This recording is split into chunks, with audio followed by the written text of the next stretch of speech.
We are Motorhead Garage, presented by DragonFireTools.com. If you've ever worked with a pipe or a stud or a tap or a bolt, invariably one of them has broken off while you're trying to work with it, and that's where you need an extraction tool. And Walton Tools has been doing this, Skip, for 115 years. How has the company evolved in the last century? The company hasn't evolved that much.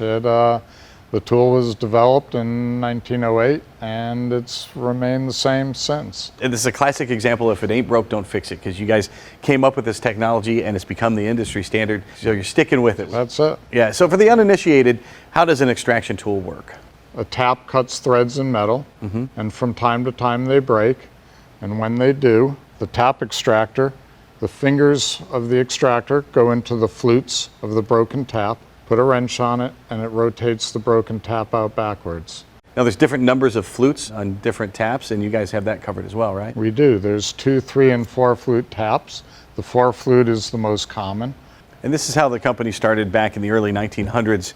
This is your original kit, and this is extractors like we just saw there. And how many different extraction tools do you make? We make 85 different tap extractors, and that includes the 2, 3, and 4 flute.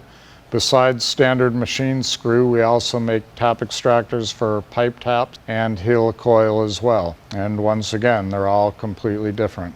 The helicoil are slightly bigger because a helicoil tap is bigger than a standard tap.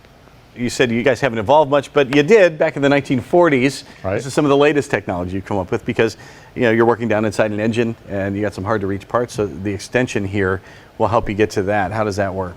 This is our tap extension, and the tap goes in. It is held in place by 2 90-degree socket set screws, and it's used for getting into hard-to-reach places in an engine compartment or around some other part that's in the way. Now, right about the same time, you guys also came up with this product here. What would I use something like this for? Something big, obviously. That's a pipe stud and screw extractor. That particular one would be for a 2-inch pipe or up to a 3.5-inch stud or bolt. You'd obviously have to drill a very big hole to put that in. No doubt. But the smallest one is for a 3/8 stud or a 1/8 pipe, and the size range goes all the way in between up to 2-inch pipe and 3.5-inch stud. So obviously the threads are reversed on this, and you're able to use a wrench and pull it out the other way. Yeah. Now let's see how easy it is to use a tool from Walton Tools here. This is a manifold from a Ford flathead, and you were changing out the carburetor and something went wrong. What was the problem?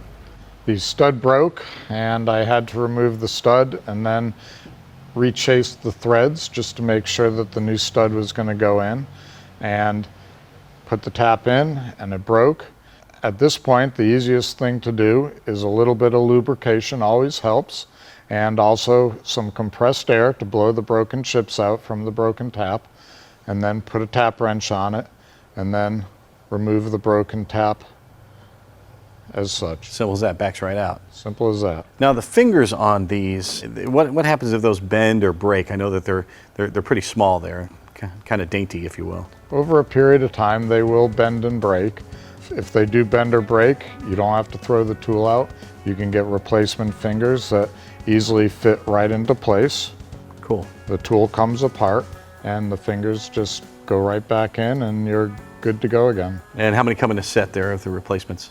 There's 12 per package. That's the only thing on your Walton Tools that's ever going to break. Exactly. And what kind of materials are you making them out of to make sure the quality's there?